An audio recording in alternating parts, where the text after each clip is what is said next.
What was the reasoning behind not verifying Julian Assange? I don't think there was one. Okay, let's take a little sidebar here. Yeah. Can you tell me what's wrong with Julian Assange? United States officials claim the US made plans to abduct and kill Julian Assange. When people persecute Assange or deny him or incarcerate him or threaten to kill him, is it because Assange was a threat to you, a menace to you, or was he a threat to their interests? G'day ladies and gentlemen, this video is about freedom. Freedom of speech is something that I've spoken about on this channel since its inception. And now more than ever, it is more important to protect it at all costs. The freedom of speech, the freedom of opinion, and the freedom to disagree is something that is being taken from us on a daily basis. This freedom is essential for me, for you, for publishers, for new media, old media. We all rely on this freedom to operate. More importantly, this is a freedom that we need to protect for our children and our future. Julian Assange and WikiLeaks have exposed truths and horrors that governments around the world would rather keep quiet. These governments are embarrassed, and they are seeking to have WikiLeaks, Julian Assange, locked away forever because he has exposed embarrassing truths that they wish no one knew about. We know that the media are full of shit. They lie to us on a nightly basis. It is reprehensible what they have done throughout time, and yet no one calls them on their bullshit. We all grew up trusting them wholeheartedly, never questioning what they said to us. As we get older, we realise that a lot of this is bullshit. We have a chance right now to correct all that bullshit designed to protect and secure power for governments and large corporations around the world. It's a global challenge that we must meet now, or perhaps our future may be a place we don't want to be a part of. The freedom we think is enshrined in our legal frameworks, the freedom to access true information from the present and the past that guides our path towards a society, freedom to hold elected governments and institutions to account, freedom to access true information. Now more than ever, this freedom has been compromised by those in control, abated and abetted by technology. The intellectual freedoms we mistakenly believe exist only do so if the governments and the powers that be allow us to. In my country of Australia, there has never been a time where we have been more controlled by big government. And this isn't an attack on all government, like government is an essential part of our lives, and I get that, I understand that. But there has never been a time, in at least my lifetime, where people have been so fearful of the powers of the police. This isn't attacking police either. This is attacking the idea that our lives are to be controlled, that we aren't allowed to move freely throughout our world. We aren't allowed to think different ways or challenge opinions. Everything is controlled. The power by the people that are in power is so great right now that it is almost akin to a dystopian novel. George Orwell would look at this and go, shit. And it's not just the government, it's the nightly news that drives fear into all of our hearts. If you ever watch that shit, you will be terrified. No wonder half the population is. And if you dare to question the mainstream narrative, even say the word mainstream narrative, you're shouted down, you're silenced, and you are cancelled as some crazy person. We all seek truth, whatever that may be, however bitter that may be to swallow. It is an essential part of human function. We need it. We need it to correct the excesses of our past and create a beautiful future for our kids. So shrouded in secrecy that modern fair societies have had to create the whistleblower. Good men and women who see something so egregious within their government organisation that they have to tell the public, regardless of what may happen to them. Throughout history, we have relied upon whistleblowers to direct us to the secrets that are hidden from us by the powers that be, because we are deemed not high enough of a security clearance to know the real truth. In the early 1970s, as the US and Australia invaded Vietnam, Daniel Ellsberg released the Pentagon Papers highlighting massacres, illegal tactics and corruption of our governments and generals. Edward Snowden, a senior intelligence analyst for the NSA, could take no more and put his life on the line to inform the world that we were and continue to be secretly spied upon by our governments. Through technology, iPhones, everything is being recorded. That was a conspiracy theory until he came out and proved it to be fact. Before him, there was Bradley Manning, now Chelsea Manning. She couldn't look at herself in the mirror knowing that the country that she grew to love and admire was involved in dirty tactics in Iraq. The invasion was all based on false and contrived intel. It was based on power and draining money at a rate never seen in the history of mankind. None of those fights really made sense. I mean, from all that I know about that war, Osama bin Laden was hiding in fucking Pakistan and the weapons of mass destruction didn't exist, but they made a shit ton of money. And if you don't think that war's about money, then you are thicker than I can possibly imagine. Closer to home, YouTuber Friendly Geordies, a friend of mine, has recently been sued by the former Deputy Premier of New South Wales for making jokes and accusing corruption upon him. An employee of Friendly Geordies was arrested aggressively by an anti-terrorism unit. There's been so many other people that have been silenced, had their platforms taken away because of the truth. And the fact of the matter remains that yes, this video is about Julian Assange, but it's about so much more. Just because your particular government is in right now, or you think that just because I'm a part of the right or I'm a part of the left, that we're going to be protected by this you don't know who will be in control in 20, 30, 40 years' time. And that is why the precedents that are set right now are so fucking important. There is a growing population, and this is a great thing, that are so sick and tired of old shit legacy media. They know they are full of shit. They know they are bought. They know they lie. We as citizens of the world deserve the truth. We do. As terrifying as the truth may be. We deserve it. The truth will set us free. How else do we improve upon our society if we don't know all the facts? The truth is scary, but what's worse is believing so much in a lie that you live your entire life around it. In this video, we look at a man that many people have called a hero, a freedom fighter, a truth seeker, an investigative journalist, a fearless publisher, and an advocate for peace and justice. But people have also labelled him as a Russian asset, as a traitor, irresponsible and selfish, and even a spy. Former United States officials claim the US made plans to abduct and kill Julian Assange.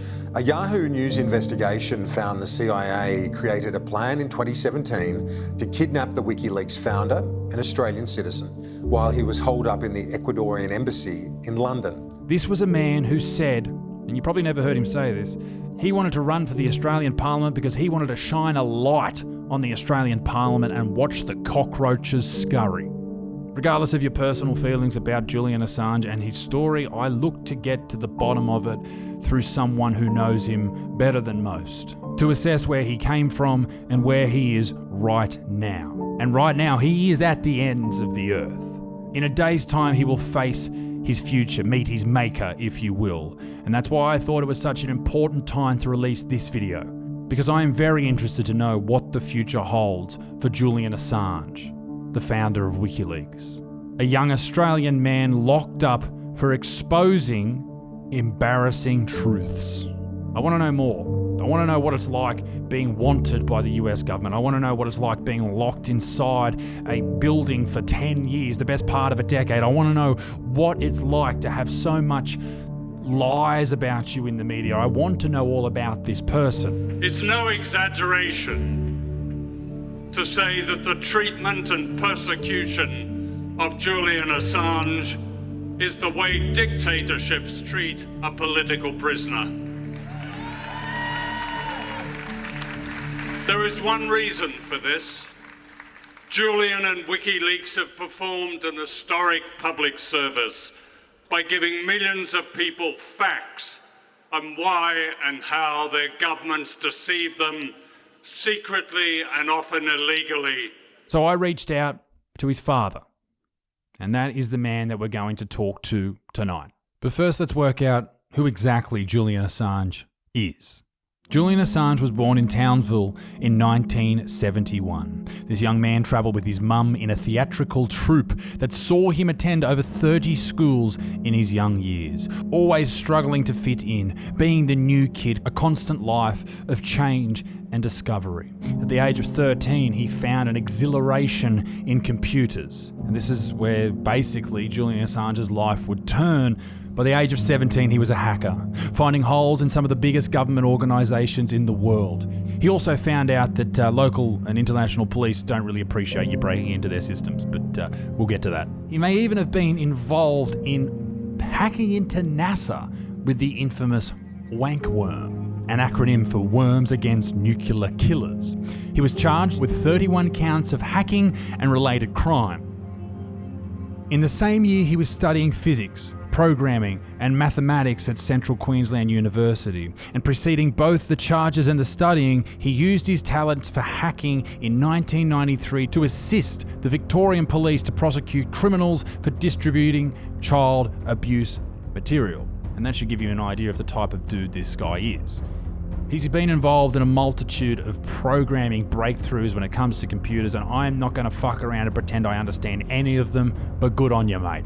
This self-described, extremely stubborn individual in 2006 founded the extremely famous WikiLeaks. The editor-in-chief made WikiLeaks a household name in April 2010, releasing a top-secret video titled Collateral Murder, showing US troops killing a dozen civilians from a helicopter hovering over Iraq. This lengthy legal battle began with a video that shocked the world. Classified footage of US Apache attack helicopters killing Iraqi civilians and journalists released by Assange. It will shape an understanding of what the past 6 years of war has been like. Two of the civilians were journalists, carrying long-lens cameras mistaken for AK-47s. This was followed in July with the Iraq war logs. Hundreds of thousands of secret files, memos and diplomatic cables, which WikiLeaks hoped would shed more light on the truth and the lies of the war. Many people argued that some information in this leak endangered military personnel's lives. And that is an interesting argument, and that's something I look to ask his father about, because that is a real threat to the lives of military personnel. If you are going to expose things that, yes, may be in the public's best interest, we need to make sure that you are being careful enough to not affect the lives of the people in the army. They're not the evil ones here. They're the ones just doing their job. They're the ones that are just doing what they are told. Maybe they don't have another choice in career. Maybe this is the only thing they could do. You can't blame them, and you shouldn't put them in the firing line any more than they already are. Then the Afghanistan war logs, the Guantanamo Bay files, and countless US diplomatic cables now known as Cablegate. They came with the assistance of Bradley Manning, now Chelsea Manning. One of the worst things, in my opinion, that Julian Assange and WikiLeaks did for their public image was release the DNC emails in 2016. This put him in the eyes of many left-wing people as a Trumper. And this hurt him. People saw him as some sort of evil entity because of this. But once again, he was just exposing the truth. During the height of his notoriety, Assange visited Sweden. There he met two women who he had sex with. Following these encounters with these young women, there were rape allegations. Now, these allegations have been defeated, but they still follow Julian around everywhere he goes. The rape allegations themselves were first seen as, well, rape, a horrible thing that happened. Then there were arguments that actually what happened was the young ladies went to the police in Sweden to get in contact with Julian to get an STD test, and it was consensual sex, and then the condom broke and the girls blamed. It was a whole thing, and something I want to ask John, Julian's father, about as well. But for the media to come out and report that it was a rape case was certainly disingenuous. Julian fled Sweden. Why? He believed that it was a ruse by the US government to extradite him out of Sweden and back to America to face the court systems over there.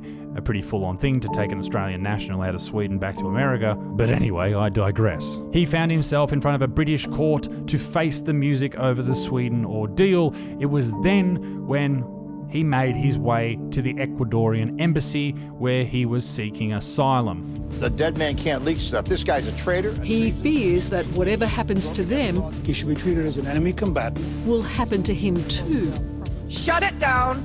Shut it down! and to others who receive and publish sensitive material. Well, I think Assange should be assassinated, actually. Illegally shoot the son of a...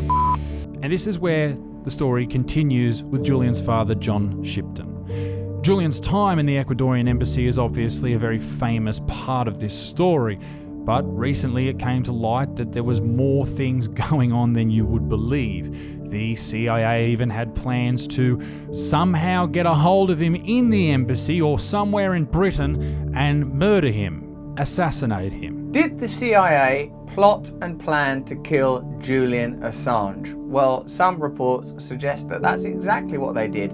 Why too is there no political party or journalistic output or news source that will openly support Julian Assange? What does that tell us about him, his revelations, and the state of journalism, and indeed the state of the state? They were allowed to do this. Why? Because he was considered a spy. And that brings up another question. Is he a spy? So for everything that I've just covered, the future and a whole lot more when it comes to Julian Assange and WikiLeaks and investigative journalism, the truth and the media, I turn to Julian's father, John Shipton, on the eve of a massive day in the case, the appeal from the US government to have Julian Assange removed from Britain in a prison cell that he has been in for 2 years now, and have him taken to America, an Australian citizen taken to America, ScoMo, where the fuck are you on this, and be tried in the United States. John, thank you very much for joining us. John, thank you very much for joining me today, mate. I know it's a very busy time for you, and I just wanted to keep this nice and short as possibly, or as short as we possibly can. I wanted to start off this interview by asking a very simple question, or it may not be a simple question.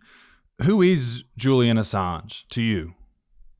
Well, to me, Julian is my son. To everybody else, he's the originator and editor of WikiLeaks. What does he mean, though? I mean, I guess that question somewhat goes beyond the question of who is he to you as a son. But what does he mean to you? What does the idea of Julian Assange mean to you, past him being your son, of course? Well, it's very difficult to separate the two, of course. The children and their identity to you come first, not their public manifestation. But his public manifestation is that he's an extraordinarily clever man who magically came up with the idea that you could have anonymity on the net for leaks and consequently put them up on a website wherein everybody could come along and read the original documents and make their own conclusions as to what governments or corporations are doing or not doing, and as a consequence of that, act in your own best interests and the best interests of your family and community. This is an extraordinary gift. A great example is the cables. Anybody who has access to a computer, and there are many, can read the cables and have an understanding of foreign policy of the United States and its allies or vassals as a professional in the State Department or the Department of Foreign Affairs and Trade.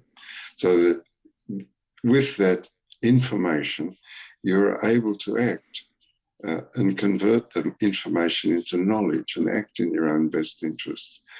Prometheus Unbound is what I call it. So Prometheus Unbound is a poem by Shelley wherein he illuminates that the only way to freedom is through knowledge. And so that, in sum, is what Julian Assange and WikiLeaks have provided to the public since 2006. He has been now in Belmarsh Supermax for some 130 odd weeks. I guess everyone wants to know, how is he doing? Have you seen him? How is he coping with everything that's leading up to this Friday in Australia, this Thursday, I believe, in the UK? He's fully engaged at the moment, so that's uplifting. But normally he, after 12 and a half years, and no end in sight. For example, if it follows the normal course and the decision to extradite is reinforced, the decision to not extradite is reversed, what will happen is that Julian will go to the Supreme Court, which will take another year, then on to the European Court of Human Rights, which will take another 18 months. Then if the United States offers guarantees to his treatment in the United States, this European Court of Human Rights will have to accept those. Okay. And so Julian will be extradited to the United States and then go through a series of appeals to the Supreme Court. It takes about 10 years to get a hearing in the Supreme Court. So all in all, if the extradition is proceeded with, Julian will have spent 27 years in jail fighting for his freedom, a total of 27 years. 12 years now, and if they continue with the extradition, it'll total 27 years. He'll be 65. He'll have fought from the age of 39 to 65 to keep out of prison. I guess a lot of people would say that the fight for freedom and the freedom of information and the truth is something that's worth giving your life for. Is that something that he would question at this point, do you think? Or he was still in that mindset of, this is what I am here to do, or what I need to do, this is my purpose in this life? Well, regrets, when you're sitting in a cell in Belmarsh, don't help. The regrets don't open locks. So, sort of canvassing your regrets is sort of pointless. So I imagine, like, I don't canvass my regrets. I imagine Julian doesn't canvass his. He just looks at what's in front of him and does his absolute best with the information and the lawyers involved. Similarly, you and I, we see what's in front of us, take what we can from the information flow toward us and fight for, well, what you do, and I fight for Julian's freedom. We don't use the tools of hope or optimism. In fact, I have an aphorism which I say to myself, that optimism is cowardice, because you place the optimism before yourself and think, well, things might turn out all right. Well, they only turn out all right if we apply ourselves with, of course, a little bit of good fortune, and in Julian's case, help from many thousands of people around the world. And that must be captivating to you and to Julian's legal team and perhaps himself, when you see thousands upon thousands of people, and the thousands of people that will see this, they are right behind him. Does he receive those messages of encouragement, particularly during these years that he's been in Belmarsh, rather than when he was in the Ecuadorian embassy? He could hear people outside. He could see this. Being locked up in a cage now, how is he traveling without the encouragement from people walking past or hearing things on the TV, the news? Well, we all go, Isaac, we all go out to Belmarsh and bellow our lungs out outside the prison, and he can hear it inside. Can he? Yeah, he can hear us inside. And this is very heartening, as you can imagine. Also, it sort of protects him in a way from excesses from the prison administration, and also the other prisoners are uplifted to an extent, and that makes Julian's stay there more pleasant, you know. I don't mean more pleasant, but bearable, bearable. Yeah. Also, there's a website called writejulian.com, and a lot of people utilize that and send postcards and letters.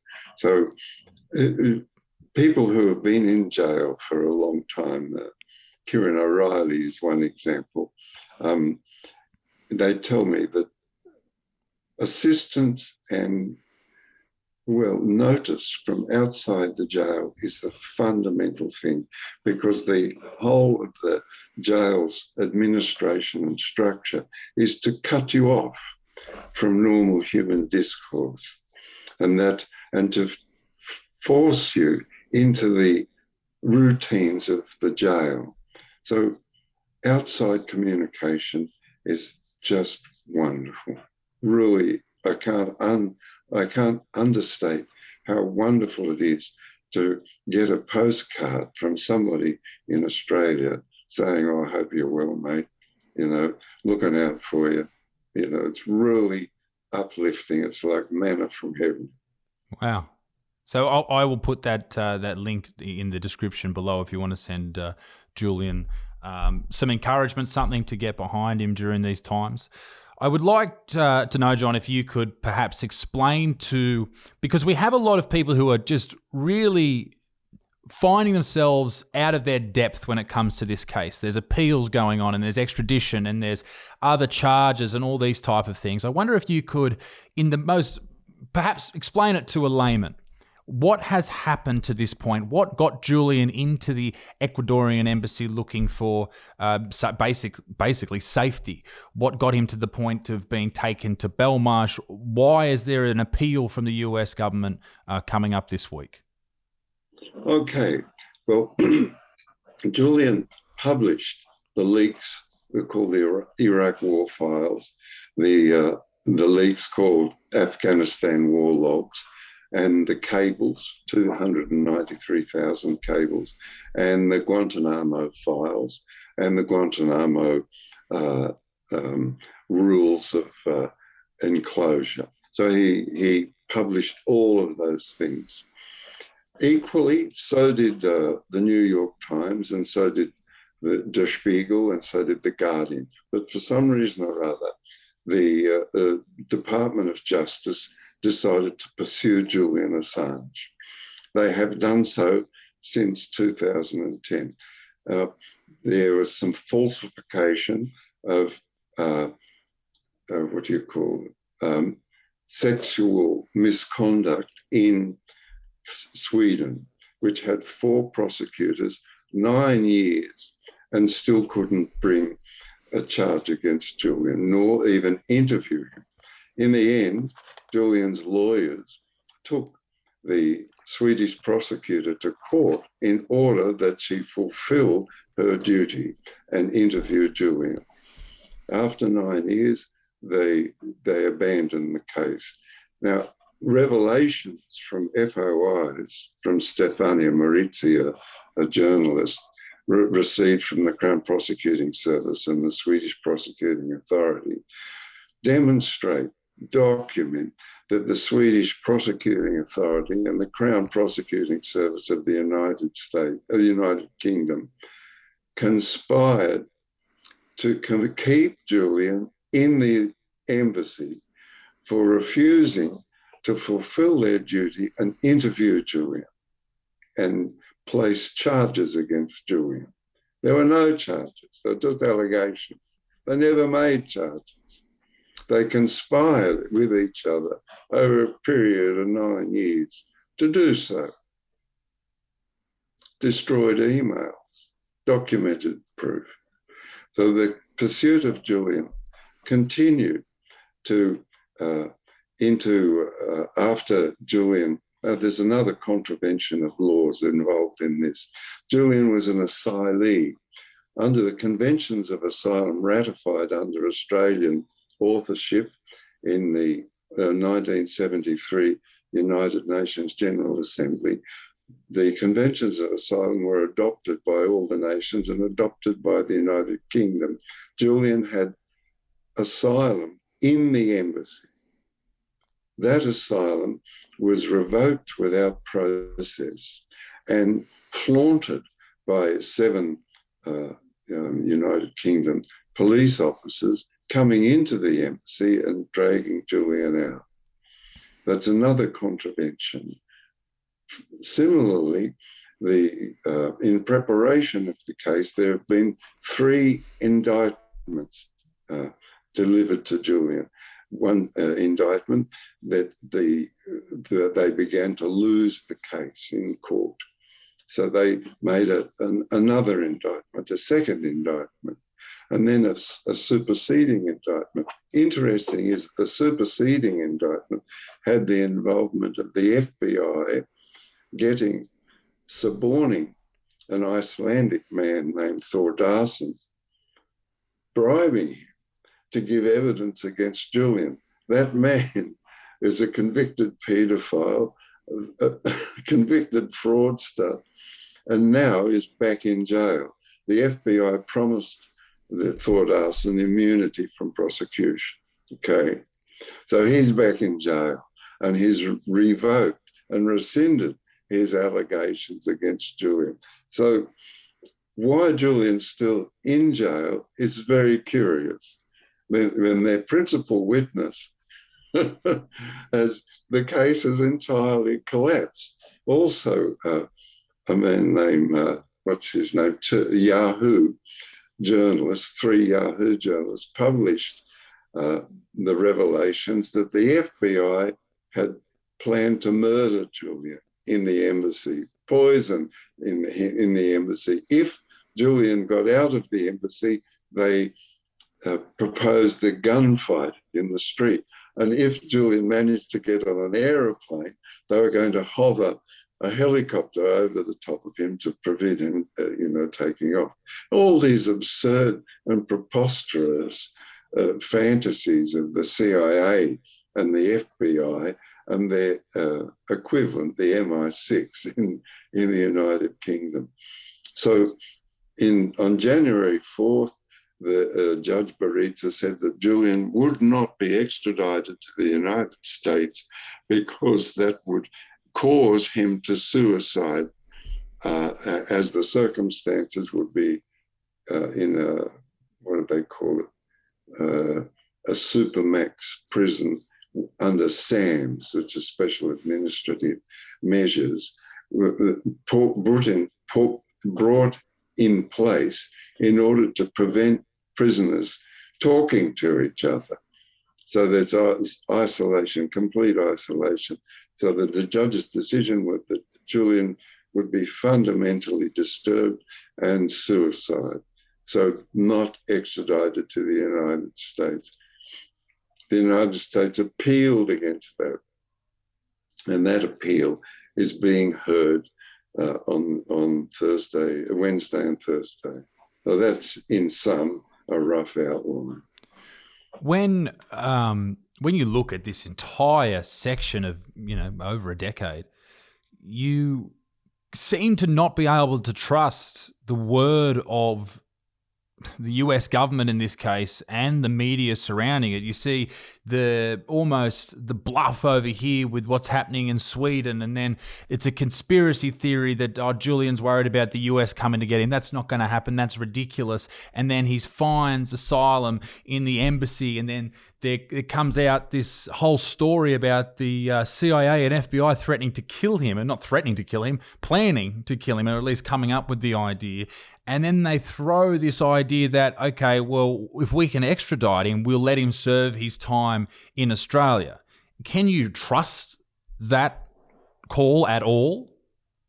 Well, you know, the facility to serve your time in Australia is not something that they especially advanced for Julian Assange. Any prisoner can have that facility. Okay. Right. The other thing is that nobody trusts the United States in its promises. They're called not agreement capable by everybody. The next is that it makes you want to swear, that the very weak response of the Australian government from Julia Gillard onward, with the notable exception of Malcolm Turnbull and Julie Bishop, who involved themselves to a certain extent with the Secretary of State of the United Kingdom and Mike Pompeo, Secretary of State of the United States, in order to resolve Julian's dilemma or resolve Julian's case. With that exception, the Australian government has been worse than weak. I'll point out here that if they say nothing of the contraventions of due process, if the government says nothing of the contraventions of due process, which are all documented, every single one of them are documented by the United Nations Rapporteur on Torture, Professor Nils Melzer, Professor of Law at the University of Glasgow. All documented. If the government says nothing, it acquiesces. It agrees. If they continue to say nothing, they're complicit. This is clear as.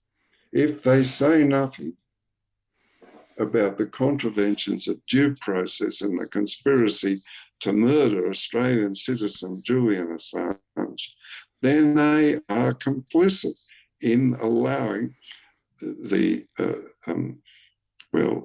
slow motion murder of Julian Assange over 12 years. There's no other way to see it. I'm sorry to criticise my government so severely, but I cannot see it any other way. All the Prime Minister has to do is pick up the phone, ring Boris Johnson, Prime Minister of the UK, and say, look, can you bring this matter to an end and send the fella home? That's all he's got to do. That he doesn't have the wherewithal. He doesn't have the wherewithal from his advisors to how to go about it. It's shocking. Have you had any contact with the current government? Is there any phone calls? Anyone? No, I don't. I don't speak with. I make it a policy not to speak with the government. You know, I speak with the Assange group, the 28 parliamentarians, and I speak with the consular services. That mantra that the government keeps saying over and over again, consular services. Consular services is the epitome of failure. It's 12 years.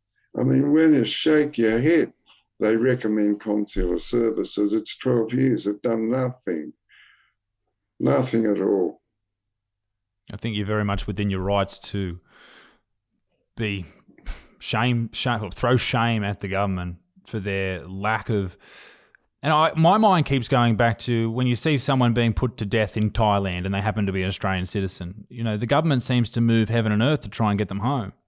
And yet the most widely viewed case in Australian criminal history, perhaps, or at least cyber history, they aren't doing anything. It's for me looking into this case as, you know, and obviously I know nothing about the case in comparison to the people involved, but just in the small amounts of knowledge that I have, to know that Scott Morrison isn't doing a thing is infuriating. And I can imagine you're in the same boat. Well, you know, I never say that. I never personalise politics for the start. So I don't say his name or anybody's name, but I just say the government and its institutions and advisors. And it's clear to anybody from, who peruses this case that they have become, in their acquiescence, complicit, to repeat myself. In their acquiescence, they are complicit in the slow motion murder of Australian citizen Julian Assange. That much is clear. This is a case of global importance in the intimidation and oppression of a journalist and a publisher. Importantly, and we have to measure this because you're in the business, and we have to have a clear measure of this. I imagine, I know of 80 active websites and Facebook pages that support Julian. I know of about 10,000 people worldwide supporting Julian. I estimate that the cost so far has been about $10 million, okay, from legal fees right up to expenditures, my expenditures, and all the other expenditures you see people doing. The cost in time that people offer, this, that they give their time and give their skills, must be $20 million. What journalist, what publisher is going to take on the prospect of revealing information under those circumstances? Measure that. Riddle me that. Nobody. And that's an awful shame because, as we mentioned, without knowledge, you've got no freedom whatsoever. None. Forget about it. We wander around in the dark without knowledge of what our governments do and how they formulate their policy and what state-to-state arrangements they make. It is a very bleak outlook on a world where we can't have someone release information that is for the betterment of people because they are afraid of their government or a foreign government taking them and locking them in a cage. That's scary. Yeah, I can add to this in the positive, that those revelations that Julian Assange and WikiLeaks published, that Chelsea Manning provided, let's look at Iraq War, for example, the Iraq War files. That's 10 years ago. Over the 10 years, slowly, incrementally, the United States has removed itself from Iraq. The Iraq War is virtually over. Afghanistan. Over the period of 10 years, the United States has tried and failed and removed itself disgracefully from Afghanistan. This is because the revelations have worked their way through the populace, and the populace, us, have removed our support for these wars, and the government can't carry them on anymore. These are great gifts to many people, saving thousands of lives, saving the lives of soldiers who come back disturbed, and squandering the treasure of our nations on which would be better spent on providing free education at the university and tertiary level and housing for people.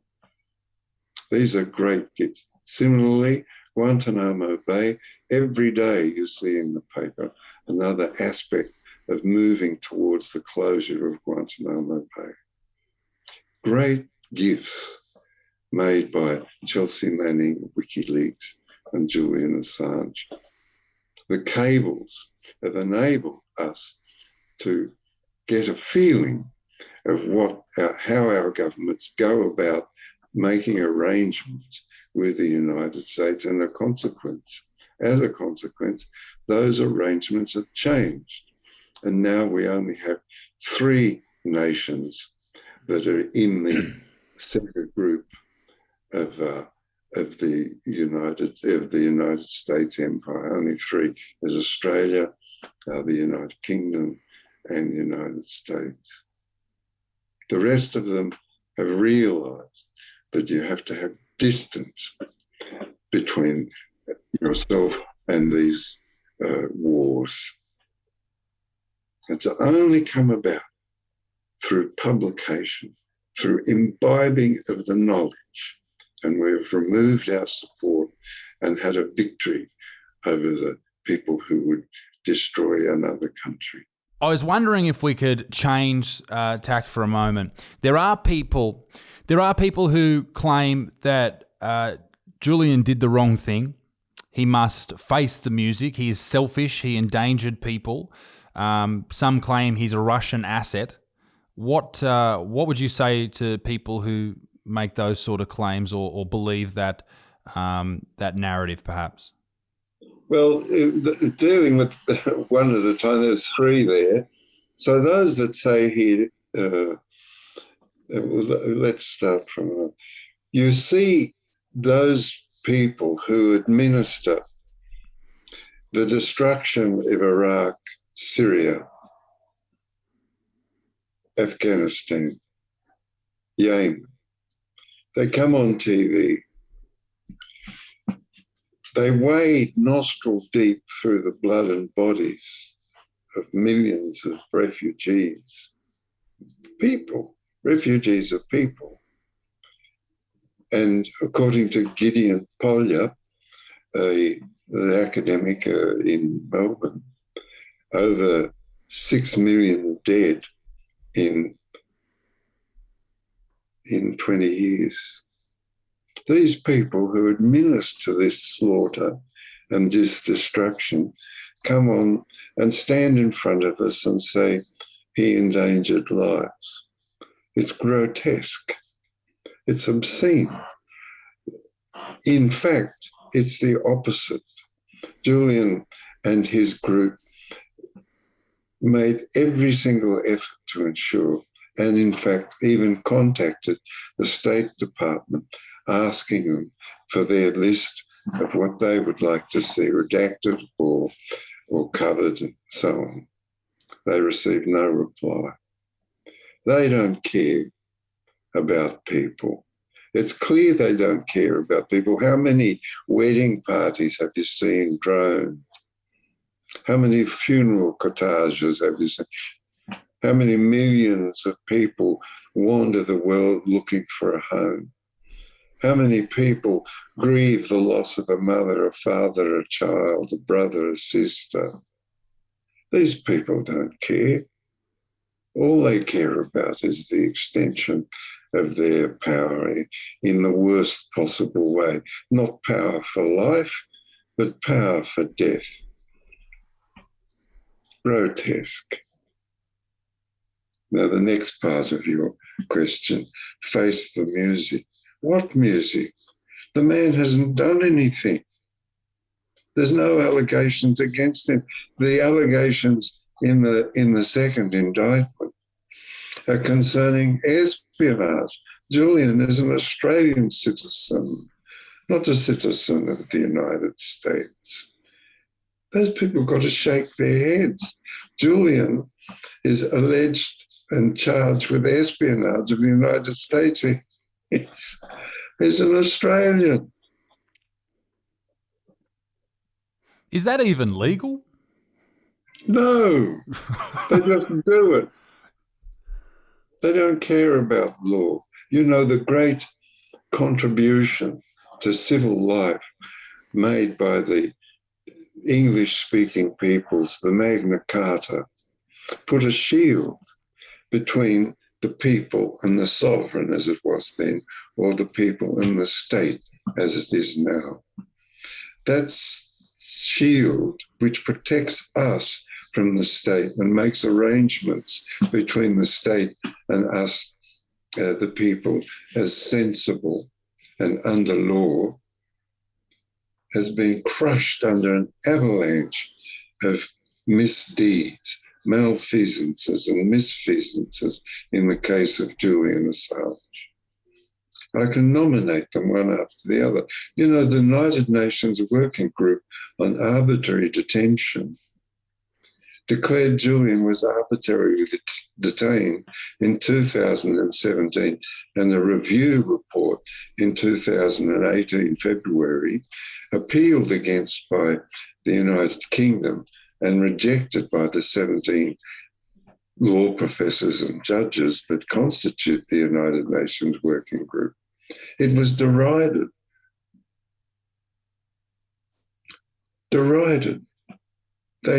The United Nations Rapporteur on Torture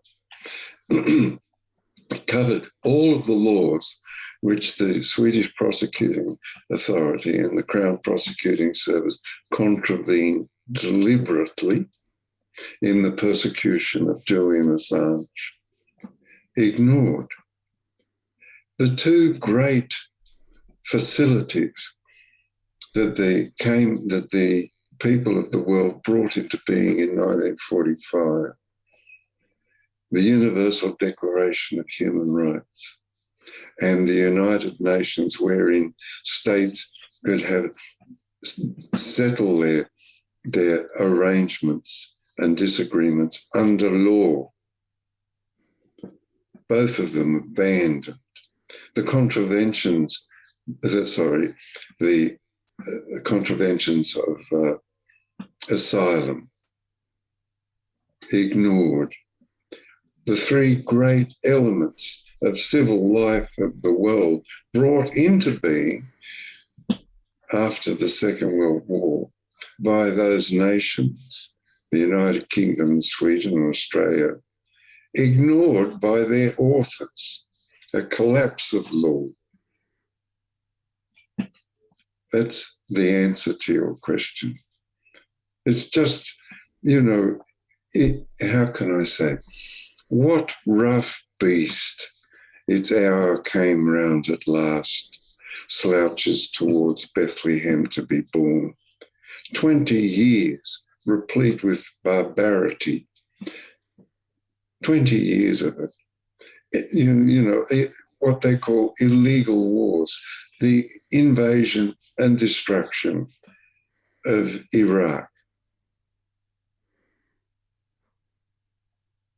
Contemplate it for a minute. The invasion and destruction of Afghanistan, the invasion and destruction of Syria, the partial destruction of Syria, the invasion and complete destruction of Libya, the highest living standard on the African continent, now has a slave market. Contemplate that destruction and breaking of law, and then contemplate the people who say Julian Assange, this, that, or the other. They only say it because they want to destroy him and oppress and intimidate all other people who would bring to the public the means of proper decision-making, knowledge which leads to freedom of action. That's their intention. Wow.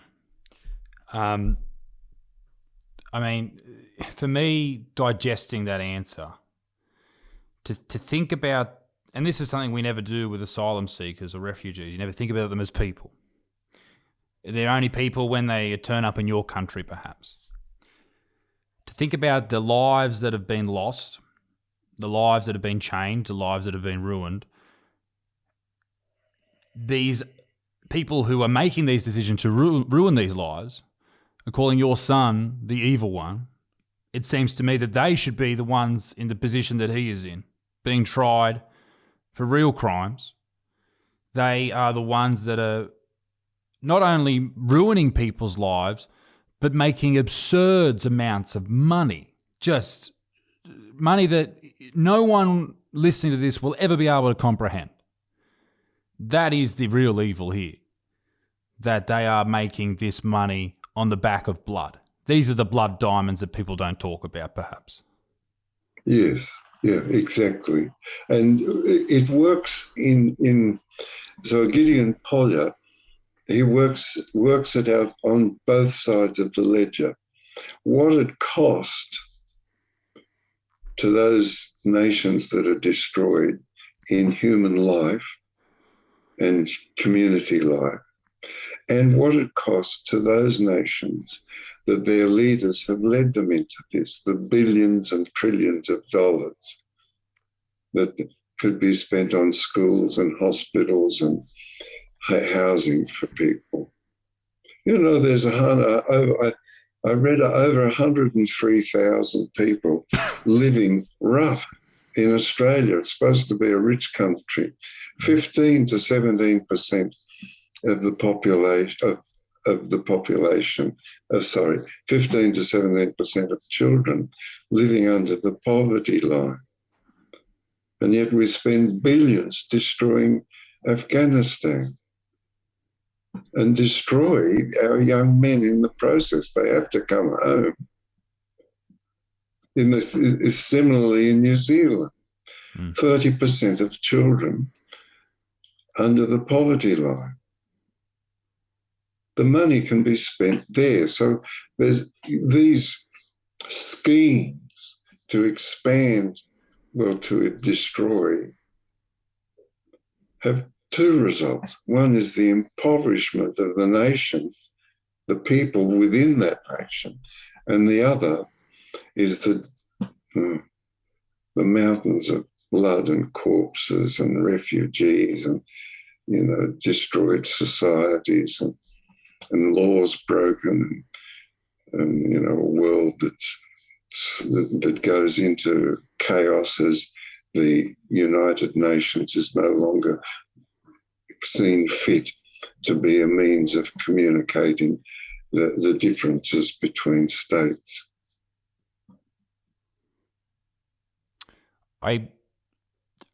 When I think about war, I think about the people that I've met who have been in war. I'm sure you've known many. The toll that is put on them for the profit of others, and the profit, amongst other things, these lies that we were fed in Iraq and Afghanistan about Osama bin Laden hiding out there and weapons of mass destruction. Like, I know maybe 10 people, and I work with a charity called Swiss 8 that look after people who come back from the front lines and just cannot function. That is something that can't be measured monetarily, but can be measured in the effect that it has on their children, and it was passed down through generations. You hear people whose father perhaps fought in the Second World War. They never got to know their father. He was terrified of thunderstorms. He would hide. He maybe was abusive. This is just, it is a crazy concept to think that we human beings still fight and die for who knows what. Something created out of thin air, perhaps, like the weapons of mass destruction argument or the plan that was surrounding that. And yet so many people are willing to do that for nothing. And we will sit here and not talk about someone who is trying to shed light on the atrocities committed by people in those positions. And I don't think it's fair to blame the soldiers. You blame the people that put them in those positions and ruin their minds or break their hearts, and perhaps they become desensitized to death. I imagine they would. I imagine anyone would. But we sit here and we point our fingers at Julian Assange and say he is a bad person because he must be a Russian asset because he's talking in a negative way about the American government and trying to bring it down. The more and more I hear about people talking about Julian Assange, I just can't comprehend how people think that way.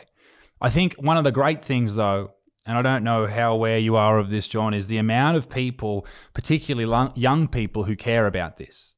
And there's people like podcasters, I'm thinking Joe Rogan, I'm thinking Russell Brand, who have videos talking about your son with millions of views. They have so much more coverage than the mainstream news on this subject. They genuinely care and they are engaged listeners. I think maybe my next question is, What message would you give to young people about why they should care about this case and why they should care about the precedent that it sets? Well, the precedent that it sets shapes the future, and that the shape of the future is what the youth will live amongst. And it doesn't look very good if you can't get at what you need to know and you're misled by your government all the time. Continuing on, I take, as you do, the responsibilities of masculinity very seriously, and they're burdensome, they're not light. To be a man means that on occasion you might have to fight for your country and die. Also, to be a man means that if people endanger your family, you do your utmost until the end to ensure that that danger is removed. You give everything for that family and your country. That's the responsibilities, the prime responsibilities of a man. Of course, I'm leaving out, the relationship with the mum and so on, and putting all of that under the heading of family. So as youth come forward into the world, they must take up these duties, the duties of being a man. And it's up to you and I to give example in the best way we can. We may not be the greatest of men, we may not be great fighters, we may not be great orators, we may just go about the ordinary way of life and protect our family when we can and take our responsibilities, male responsibilities, very serious. It's not so easy to be a man. It's a real test. That's what I have to mention to youth. Now, on Discord, we have a few channels in Discord, and the number of people who are interested in particularly in France, youthful people or young people or whatever, people who are coming into the world to take over the world and preparing themselves to run the world. The support of Julian from that cohort is tremendous. I wouldn't underrate it anyway, in any form rather. Yeah. Very strong.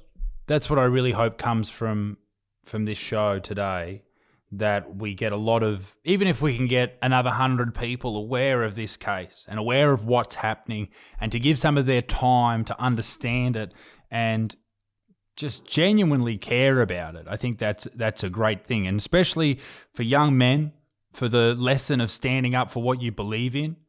I know Julian was quoted as stubbornness was his greatest strength and biggest weakness. I think that can be said for a lot of typically masculine people. They are stubborn, and that can both benefit and hurt you in many ways. Why do you think Julian said that? And do you think that's true? I don't know. He's pretty determined sort of a chap. But the determination, those personal characteristics, you can modify with reason. So you don't go in hard over something very simple and silly. You just go in hard where it matters a lot. And the more insult that they put upon your family, the harder you go. Don't use any other tools than that. And you use your discretion to not use the power of stubbornness over whether you're going to have another piece of toast or not. It's just silly. But if you can be stubborn, when there's a knock on the door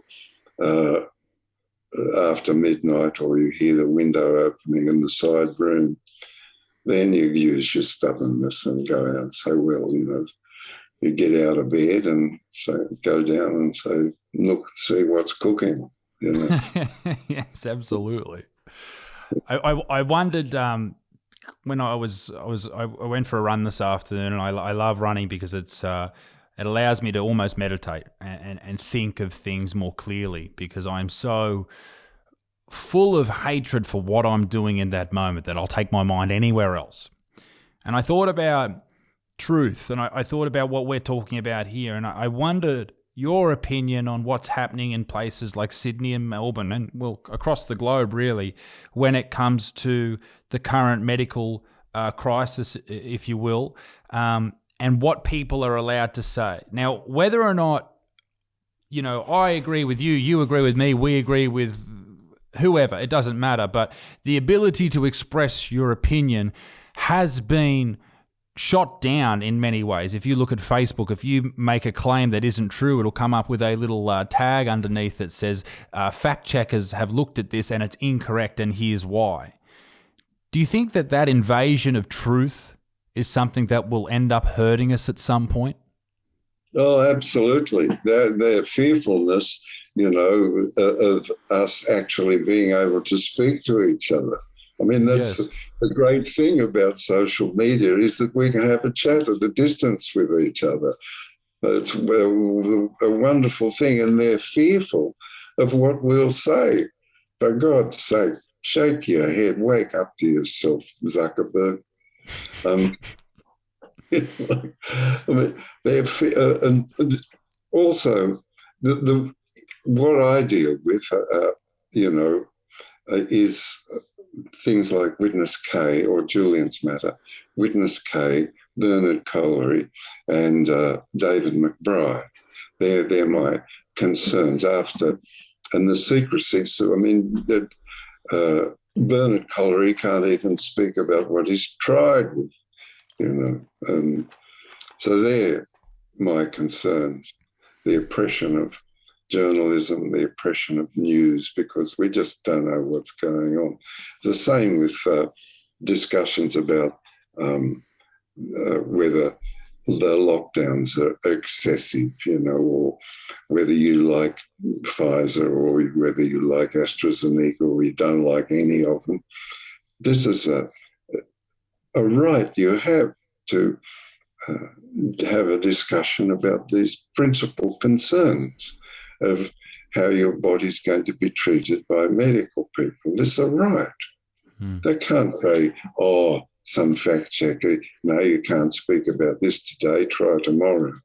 It's absurd. And Facebook, Facebook started as, and we'll use Facebook as the pinnacle, let's say, of social media. It started as the meeting place of ideas. You could say anything as crazy as you want. You just go for it. And people started to travel there, and that's how they had conversations. It was the same with YouTube. When they took Donald Trump down and they said, okay, we don't agree with what you're saying, whether that was correct or not with if he incited a riot, whatever. They took him down, the most powerful person in the world, if you will. They took him down and said, no, you are deplatformed. The same with Alex Jones and people like that who don't play ball, who don't fit the mainstream narrative, etc., etc. When they do that, when they can just say you are locked out, it is a cyber version of what is happening to people like Julian. They are just locked out. They no longer exist, and no one has to think about them or listen to them anymore. They have disappeared from the earth. They've been cut off. They've been kicked out of the tribe. Yes, from my perspective, the authority and stature of the President of the United States allows him to introduce policy and argue for a policy. He has no power whatsoever if somebody can just turn the switch off and say, well, I don't like that, I don't like it. Bugger off. So they reduce the quality of their own political administration and permanently reduce it. And you will see now that President Biden is treated as somewhat a hysterical figure, yes. So they've done themselves a terrible damage and reduced the quality and stature and capacity of their own president to introduce public policy and argue successfully for the implementation of that policy. It's awfully foolish. There was a point in time where the American president was the king of the world. And now Biden, every time he does something, says something, he is the laughingstock.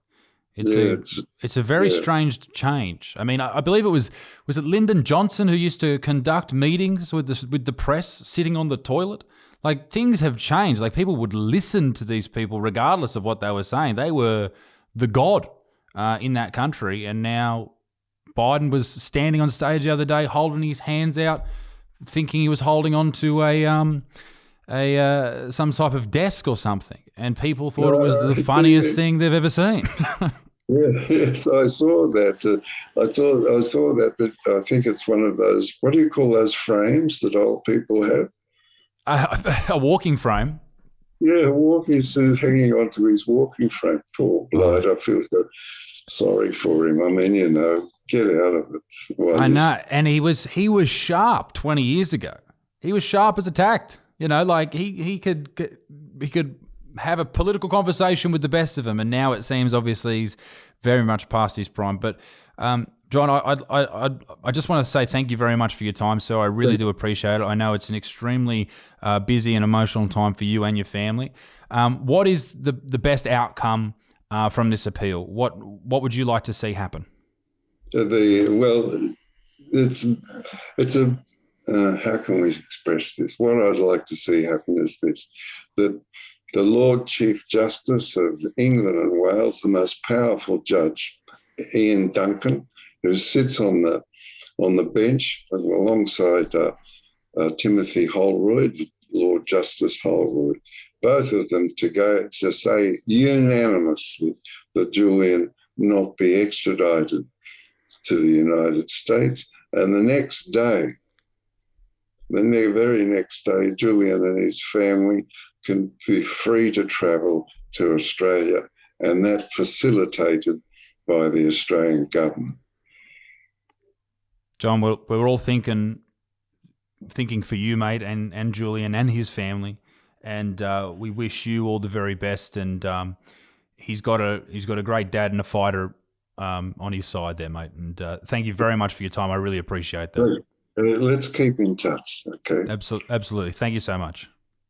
Thanks, Roger. John Shipton, supporting his son Julian Assange, live from London. Ladies and gentlemen, that was a very emotional conversation. I was very nervous to do that. I'm not very nervous doing podcasts or interviews, but I was nervous to do that because I knew it really mattered. That is a man fighting for his son's life. I mean, you heard what he said at the start. It was all about, this is going to take another couple of years and more months and years, and it's going to be the better part of 3 decades before he sees freedom. I know a lot of people think differently or have different thoughts about Julian Assange. The right didn't like him because of selling state secrets, and the left didn't like him because he released the DNC emails, and Hillary Clinton didn't win office. I don't know, I just get the feeling that this is a bloke who's doing what he thinks is right and releasing the truth to the public. I was concerned also about making this podcast, this interview, because I wondered whether or not it would be censored by YouTube, and I hope it doesn't. I really hope it doesn't. I know I'm just some small fry, but the US government's got bigger fish to fry, but I hope it doesn't get censored, because I think that conversation right there is something that every young person, old person, middle-aged person, Joe Biden walk and frame motherfucker should listen to. Yeah. There's a part of that interview where what he said, I didn't have I was speechless. I was genuinely speechless. That is a very intelligent man. Wow. Ladies and gentlemen, thank you very much for joining us. Our podcast has moved to the Cancel Me Now channel.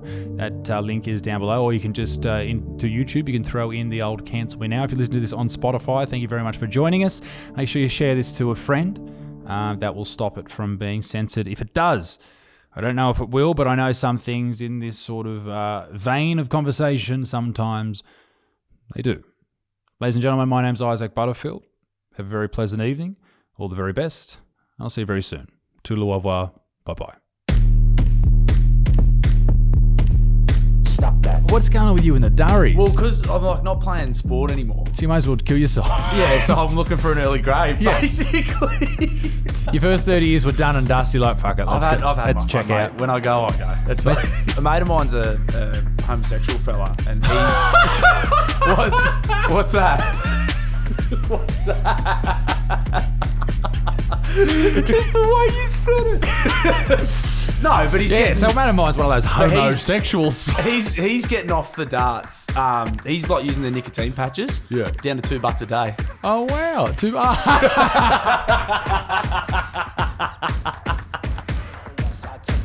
I'ma put him in the cage, never let out the. I hear him chatting the noise.